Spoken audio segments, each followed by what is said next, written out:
Assalamualaikum warahmatullahi wabarakatuh. Perkenalkan, saya Sri Endang Lestari dari SMP Negeri 1 Kolu Selatan, calon guru penggerak Angkatan 10 Kabupaten Labuhan Batu Utara. Pada kesempatan kali ini, saya akan memaparkan kesimpulan dan refleksi tentang pemikiran Ki Hajar Dewantara pada tugas koneksi antar materi pada modul 1.1 calon guru penggerak angkatan 10. Menurut Ki Hajar Dewantara membedakan kata pendidikan dan pengajaran untuk memahami arti dan tujuan pendidikan, di mana pendidikan itu sendiri merupakan tuntunan terhadap segala kekuatan kodrat yang dimiliki oleh anak agar ia mampu mencapai keselamatan dan kebahagiaan yang setinggi-tingginya, baik sebagai seorang manusia ataupun sebagai anggota masyarakat. Sedangkan pengajaran itu sendiri merupakan bagian dari pendidikan, di mana terjadinya proses pendidikan dalam memberi ilmu yang berfaedah untuk kecakapan hidup anak, baik secara lahir dan batin. Selain asas pemikiran dari Ki Hajar Dewantara, Ki Hajar Dewantara memiliki dasar-dasar pemikiran yang melandasi lahirnya dari filosofi pendidikan Ki Hajar Dewantara, di mana dasar pemikiran tersebut meliputi yang pertama, sistem Among, yaitu harus sesuai untuk bisa menuntun siswa. Yang kedua, haruslah sesuai dengan kodrat alam dan kodrat zaman, di mana kodrat alam itu sendiri yaitu pendidikan berpusat kepada anak sesuai dengan kodrat bawaannya, kodrat sedari lahir sebagaimana yang diberikan Allah Subhanahu wa taala. Sedangkan kodrat zamannya yaitu harus mampu mengikuti perkembangan zaman sesuai dengan teknologi yang dibutuhkan dalam proses pendidikan. Dasar pemikiran selanjutnya yaitu bahwa pendidikan harus berpihak kepada murid. Dan dasar selanjutnya yaitu harus mengedepankan dan menanamkan budi pekerti.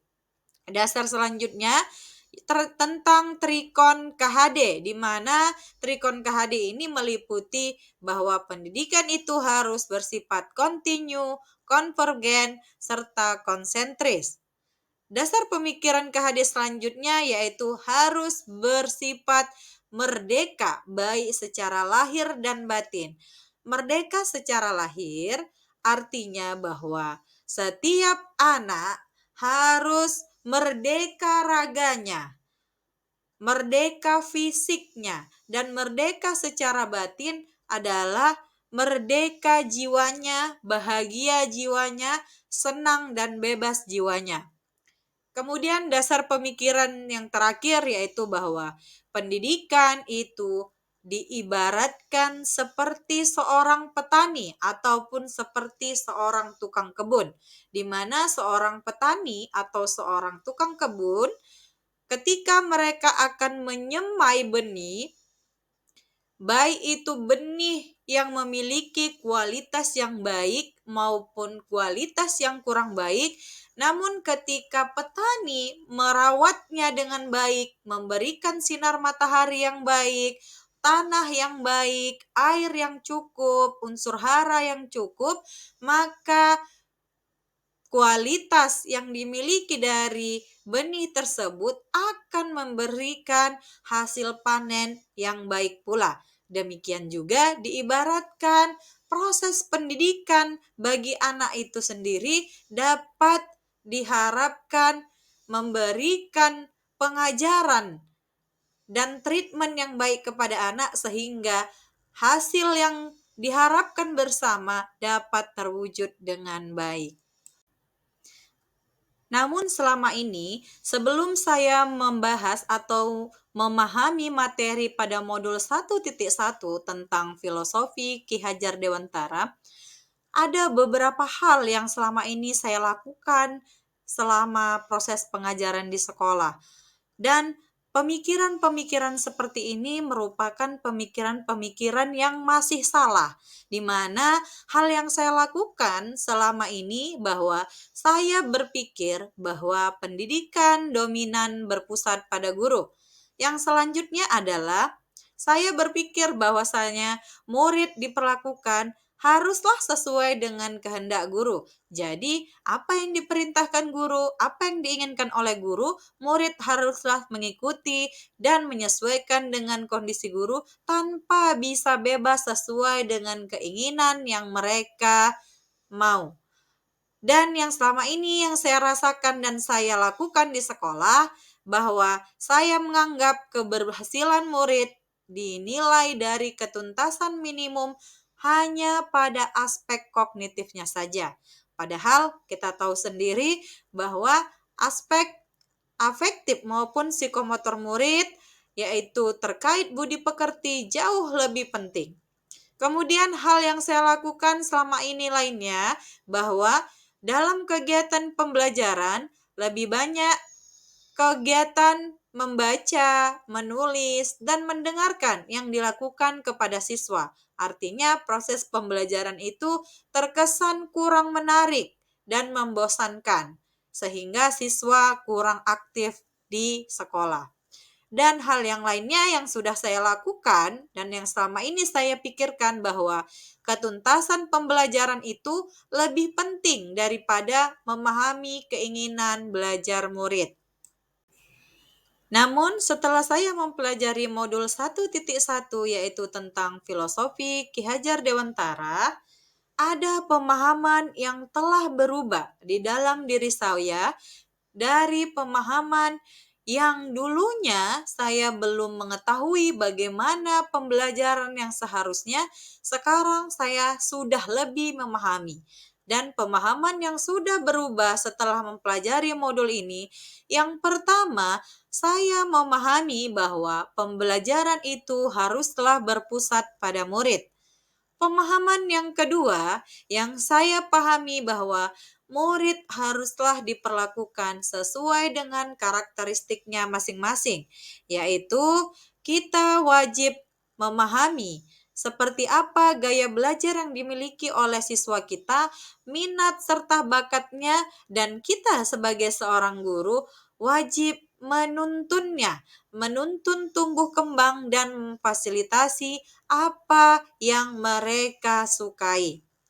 Pemahaman lain yang sudah berubah bahwa saya memahami bahwa kita sebagai seorang pendidik harus memberi kesempatan kepada murid untuk tumbuh sesuai dengan kodratnya, baik itu kodrat alam maupun kodrat zamannya. Pemahaman yang sudah berubah lainnya bahwa saya memahami pembelajaran itu haruslah dilakukan secara menyeluruh, baik itu meliputi cipta, rasa, maupun karsa. Yang selanjutnya, saya memahami bahwa saya haruslah menciptakan pembelajaran yang menyenangkan di dalam kelas sehingga siswa saya dapat lebih aktif dan dapat lebih baik hasil belajarnya maupun budi pekertinya.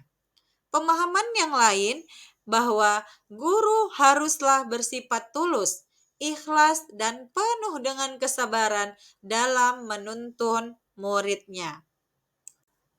Selanjutnya, setelah saya mempelajari modul ini, maka saya dapat mengetahui bagaimana atau apa-apa saja kesalahan-kesalahan yang telah saya lakukan, sehingga ke depannya saya akan merubah pemikiran saya ke arah yang lebih baik. Seperti yang pertama, saya akan menganggap bahwa guru bukan merupakan sumber satu-satunya atau sumber informasi tunggal bagi murid.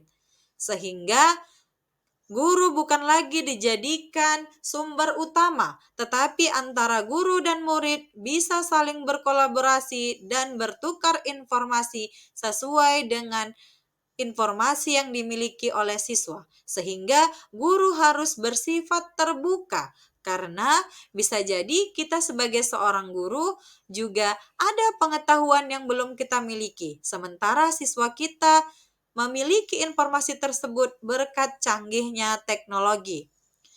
Kemudian, saya akan merubah pemikiran saya bahwa pembelajaran yang saya lakukan haruslah berpusat pada murid. Artinya, jika selama ini murid tidak dilibatkan dalam aktifnya proses belajar mengajar, maka ke depannya saya akan merubah pemikiran saya untuk mengedepankan pembelajaran yang berpusat pada murid. Kemudian saya juga akan merubah pemikiran saya bahwa saya akan lebih menghargai setiap karakter murid yang sesuai dengan minatnya. Artinya ke depannya saya akan lebih memperhatikan lagi bagaimana minat siswa saya, bagaimana karakteristik siswa saya, baik dari segi gaya belajarnya, minatnya, motivasinya, cita-citanya, maupun bagaimana keinginan dia dalam menerima ilmu pelajaran serta metode maupun model yang baik bagi dia. Selain itu, saya juga akan merubah perilaku saya menjadi perilaku yang menuju ke arah yang lebih baik. Seperti saya akan membuat pembelajaran semenarik mungkin agar murid dapat dan berkeinginan untuk mengikuti kegiatan pembelajaran dengan baik. Selanjutnya, saya juga akan merubah perilaku saya dengan memberikan kebebasan kepada murid untuk menyelesaikan setiap tugas sesuai dengan kemampuan dan kreativitas yang dimiliki oleh masing-masing siswa. Selain itu, saya juga akan merubah perilaku saya, yaitu harus dapat lebih jelas melihat minat dan bakat murid agar dapat menuntunnya sesuai dengan kodratnya. Oleh karenanya, setelah mempelajari modul ini, saya sebagai seorang pendidik dapat mengetahui tujuan pendidikan yang sebenar-benarnya, sehingga saya dapat mengambil kesimpulan dan membuat kesimpulan. Yang pertama, bahwa pendidikan adalah menuntun anak sesuai dengan minat dan bakatnya. Kemudian kesimpulan kedua yang dapat saya ambil bahwa pendidikan bukan hanya memberikan ilmu akademisnya saja, namun pendidikan perlu menanamkan budi pekerti yang baik. Sedangkan kesimpulan yang ketiga yang dapat saya ambil bahwa pendidikan senantiasa harus bersifat dinamis, yaitu sesuai dengan kodrat alam dan kodrat zamannya, serta pendidikan sejatinya adalah yang berhamba pada murid. Baiklah, demikian pemaparan dari saya terkait koneksi antar materi pada modul 1.1 ini. Terima kasih. Salam guru penggerak, tergerak, bergerak, menggerakkan. Wassalamualaikum warahmatullahi wabarakatuh.